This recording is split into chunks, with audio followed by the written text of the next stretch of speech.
আসসালামু আলাইকুম রহমতুল্লাহি ওয়া বারাকাতুহু। বন্ধুরা, সাধারণত একটি ভেষজ বীর্য গাঢ়করণে ভূমিকা রাখে। কিছু ভেষজ আছে যাদের যেটা উত্থানজনিত সমস্যার সমাধানে ভূমিকা রাখে। এক কথায় টেস্টোস্টেরন হরমোনকে ব্যাপকভাবে বাড়িয়ে দেয়। বন্ধুরা, আর কিছু ভেষজ আছে বীর্যকে ঘন গাঢ় আঠালো করে, সেই সাথে উত্থানজনিত সমস্যারও সমাধান করে। বন্ধুরা, সেবন বিধিও খুবই সহজ। বন্ধুরা, এমন একটি ভেষজকে আপনাদেরকে দেখাচ্ছি। দেখতে পাচ্ছেন, এটা তালমুলি। আগে আসুন।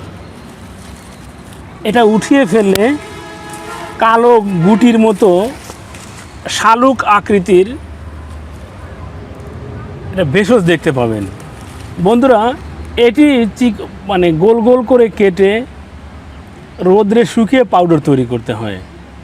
বন্ধুরা, এইভাবে পাউডার তৈরি করে 10 থেকে 15 গ্রাম পাউডার 1 কাপ গরম দুধ অথবা 1 কাপ গরম পানির সাথে গুলিয়ে সকালে খাওয়ার পরে এবং রাত্রিতে খাওয়ার পরে নিয়মিত সেবন করলে বন্ধুরা, রোগ যত জটিল এবং কঠিনই হোক, যে একটু আলিঙ্গন চুম্বন করতেই বের হয়ে আসে, অনেক সময় শক্তই হতে চায় না বা শক্ত হলেও দ্রুত নরম হয়ে বের হয়ে আসে, তাদের জন্য এটি মহা ঔষধ হিসেবেই প্রমাণিত এবং পরীক্ষিত একটি ভেষজ।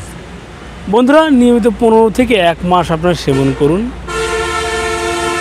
দেখবেন আপনার বীর্য ঘন গাঢ় আঠালো যেমন হবে, সেই সাথে আপনার টেস্টোস্টেরন হরমোনকেও বাড়িয়ে দিবে। ধন্যবাদ সবাইকে। আসসালামু আলাইকুম রহমতুল্লাহি ওয়া বারাকাতুহু।